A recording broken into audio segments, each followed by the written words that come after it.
मेरा सवाल मृत्युंजय सर से है। हम ये पूछना चाहते हैं कि आप खाली टमाटर और आटा का बात करते हैं। हम बिहार से हैं। हम चाहते हैं कि आप एजुकेशन पे भी बात कर लीजिए। हमारे यहाँ स्कूल का हाल आप देख ही रहे हैं। हमारे खुद का गांव का स्कूल टूटा हुआ है और उसमें भूसा रखा जा रहा है। स्कूल में कोई पढ़ने वाला नहीं है। उसमें ना टीचर आ रहे तो पिकनिक मना के जा रहे हैं। मेरा सवाल आपसे है सुधांशु सर कि सर एक तरफ विपक्ष मतलब सारे विपक्षों को एक करके एक घर बनाने की कोशिश कर रही है और दूसरी साइड बीजेपी एक ऑलरेडी एम्पायर बिल्डिंग बनी हुई है। तो क्या वो सारी विपक्ष जो एक नई बिल्डिंग बनाने की कोशिश कर रही है, क्या वो जय श्री राम दोस्तों, आज की डिबेट होने वाली ऑडियंस सुधांशु त्रिवेदी वर्सेस अनुराग भदौरिया के बीच। दोस्तों ऑडियंस ने पूछे ऐसे सवाल कि हरे कुर्ते की तो बोलती ही बंद हो गई। तो चलिए आगे डिबेट में देखते हैं। और वीडियो को लाइक नहीं किया तो वीडियो को लाइक एंड चैनल को सब्सक्राइब कर देना। चलिए स्टार्ट करते हैं। सर मेरा प्रश्न आपसे ये है कि अभी आपने तो मान भी लिया कि आपसे काफी गलतियां हुई थी। बीजेपी का विकास हमें दिखता है। आपने ऐसा क्या किया था कि आप पे दोबारा भरोसा किया? जब 2019 से पहले आपने राफेल का मुद्दा उठाया, राहुल साहब फेल हो गए। अभी आपने अमेरिका से खरीदेगा ड्रोन पे घोटाले का उठाया है, उसमें भी लग रहा है फेल होंगे। तो सर ये जो कंपलसरी क्रिटिसिज्म है, इससे सर कंस्ट्रक्टिव क्रिटिसिज्म पे विपक्ष कब सर शिफ्ट होगा? ये हमारे डेमोक्रेसी के लिए सर अच्छा होगा, लोकतंत्र पे ये अच्छा होगा सर। बहुत बढ़िया सर मेरा सवाल आपसे है सुधांशु सर कि सर एक तरफ विपक्ष मतलब सारे विपक्षों को एक करके एक घर बनाने की कोशिश कर रही है और दूसरी साइड बीजेपी एक ऑलरेडी एम्पायर बिल्डिंग बनी हुई है।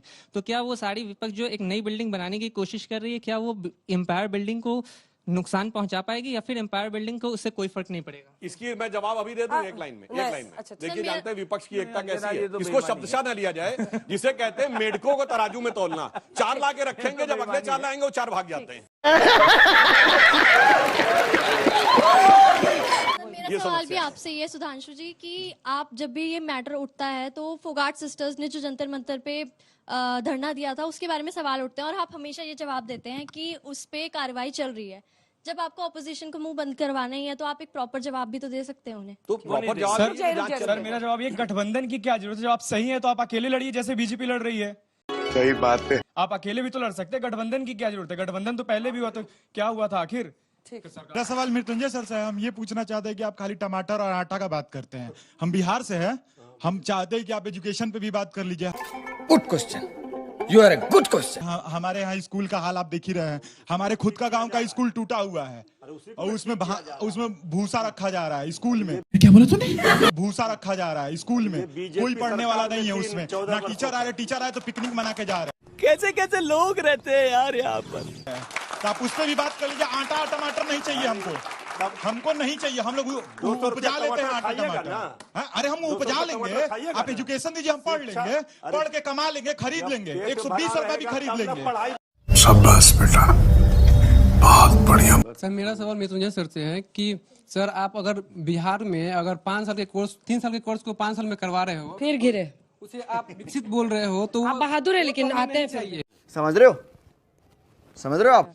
हम चाहते हैं कि मतलब हमारे बिहार के बच्चे अच्छे पढ़े और 3 साल का कोर्स 3 साल में ही खत्म करें। कितने बिहार के स्टूडेंट्स हैं यहाँ पर? और ये बहुत बड़ी प्रॉब्लम है वहाँ। अच्छी संख्या में।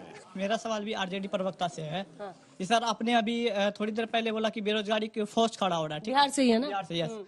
तो ये जो पटना में 2 दिन पहले शिक्षक अभ्यर्थी को दौड़ा कर पीटा जा रहा था, वो क्या था? रोजगार था क्या? शिक्षा मंत्री ने क्या कहा पता है ना कि बिहार के जो युवा हैं वो मतलब अयोग्य हैं और सबसे ज्यादा बिहार के युवा IPS IAS बनते हैं। तो ये मतलब क्या था? वो रोजगार था क्या?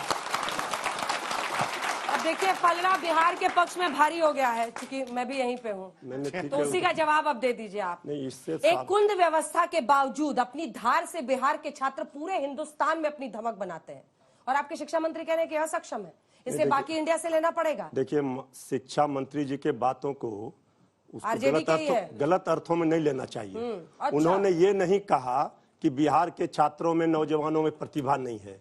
बिहार की छात्र नौजवानों की तो प्रतिभा इतनी है कि पूरे देश में उनका डंका बजता है। अब रिपीट मत कीजिए जो हम बोले हैं। रिपीट तो इसलिए कर रहे हैं, जब अरे कुछ बताइए ना सर। हम तो कह रहे हैं कि शिक्षा व्यवस्था में सुधार और गुणवत्तापूर्ण शिक्षा, ये हमारी सरकार की प्राथमिकता है। उस ओर कदम बढ़ चुका है, उसके परिणाम आ रहे हैं।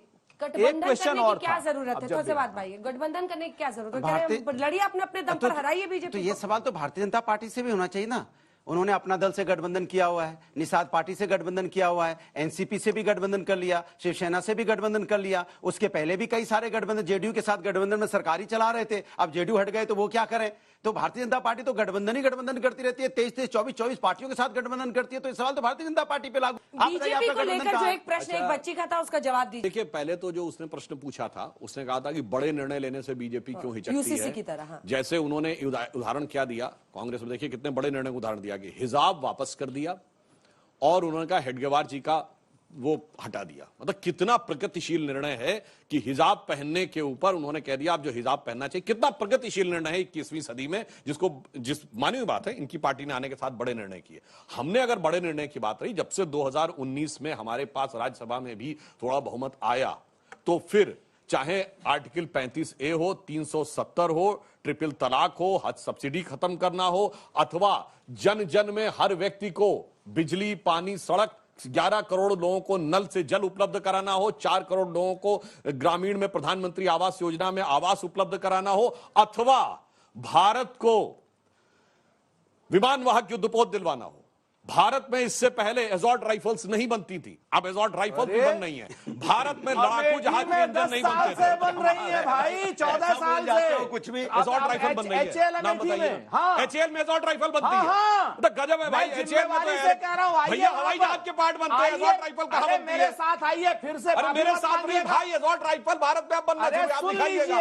HAL बोल गए, एरोनॉटिक्स लिमिटेड की बात। हिंदुस्तान एरोनॉटिक्स लिमिटेड में एजॉर्ट राइफल बनती है, गजब है भाई। अमेठी कोरवा शाखा में असॉल्ट राइफल का एक सेक्शन है। अरे भाई वाह, जिसको रूस के उससे बाकायदा वहां पर बनाया गया, रूस के सहयोग से। हाँ, रूस के सहयोग से। अरे सुधांशु जी फिर से फंस जाइएगा। अरे भैया मैं आपसे कह रहा हूँ, कोरबा बता HAL में एजॉर्ट राइफल बन रही थी, चलिए दिखाइएगा। HAL में एजॉर्ट राइफल बन रही थी, गजब बोलते हैं। अरे सुनिए भाई, दिखाइए, दिखाइए। या तो आप राजनीति छोड़ दीजिएगा या मैं छोड़ दूंगा भाई। कोरबा जो है के साथ आज की मजदूरी यहीं खत्म करते हैं। अगर तुम्हें वीडियो पसंद आई तो लाइक मारो यार, और अगर तुम लोग नए हो तो सब्सक्राइब करो। वो जो लाल वाला बटन है उस पर फूट फेंक के मारो या फिर मोमबत्ती, मुझे नहीं पता, बस क्लिक हो जाना चाहिए।